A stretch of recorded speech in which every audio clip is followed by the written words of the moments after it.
Gimana Beb kita kepingin tahu sofwah, intinya manusia itu baik? Hatinya. Bohong kalau orang itu mengatakan bahasanya mulutku cuman yang gini tapi hatiku bersih. Bohong, karena Nabi sudah bersabda bahwasannya penentunya sholat baik hendaknya itu ada dua.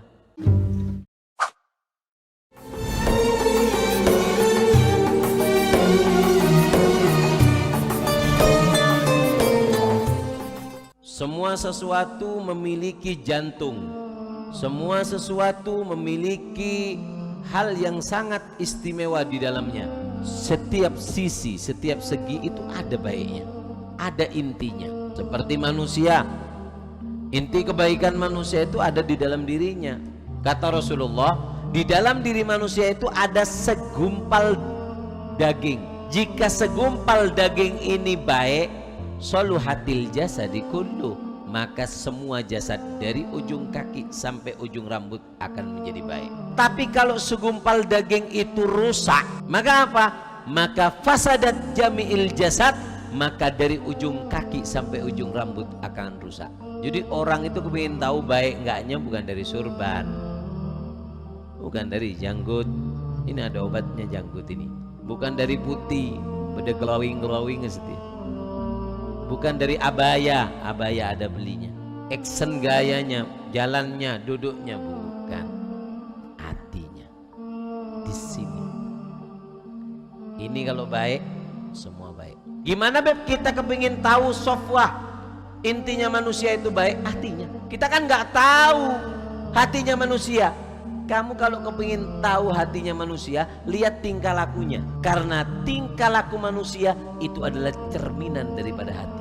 Kalau hatinya baik, omongannya baik, gerakan tangan itu baik, gerakan mulut itu baik. Bohong kalau orang itu mengatakan bahasanya mulutku cuman yang gini tapi hatiku bersih. Bohong, karena Nabi sudah bersabda bahwasannya di dalam diri kita itu ada segumpal daging. Kalau itu baik, mulut baik. Baiknya mulut menunjukkan mulut yang ada di hati kita ini baik. Jadi di dalam hati kita itu lengkap anggota badannya sama kayak kita ini. Di hati ada mulut, di hati ada mata, di hati ada telinga, di hati ada kaki, di hati ada kemaluan. Kalau kemaluan di hati rusak, kemaluan di luar rusak. Mulut di hati rusak, mulut di luar akan rusak. Ini cerminan dari hati. Jadi kalau ingin lihat orang itu hatinya baik, lihat dohirnya. Makanya sofwahnya, intinya manusia itu di hati. Nah, Rasulullah bersabda, likulli syai'in sofwah. Setiap sesuatu sofwah itu memiliki intisari.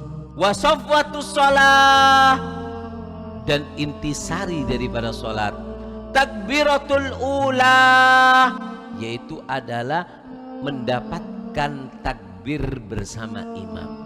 Intisarinya solat, istimewanya solat, utamanya solat itu adalah di takbir. Siapa orang yang imam takbir kemudian dia takbir, dia telah memiliki kesempurnaan dan keistimewaan di dalam solatnya. Hatinya solat sudah diambil. Jadi ketika imam Allahu Akbar, makmum langsung Allahu Akbar.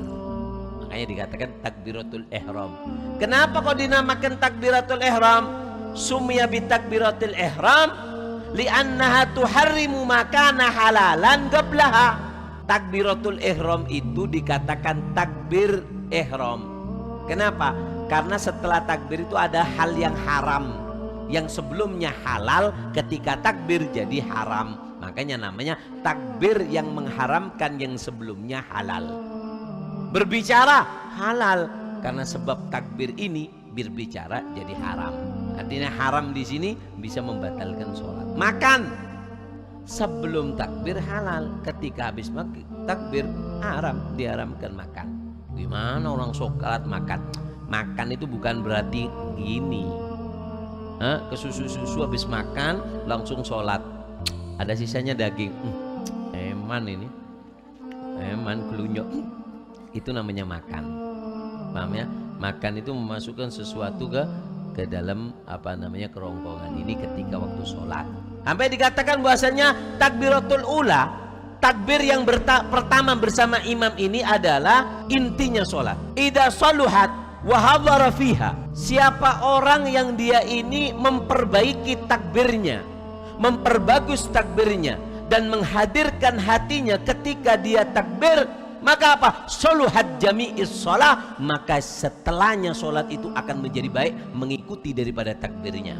Makanya penentunya sholat baik hendaknya itu ada dua.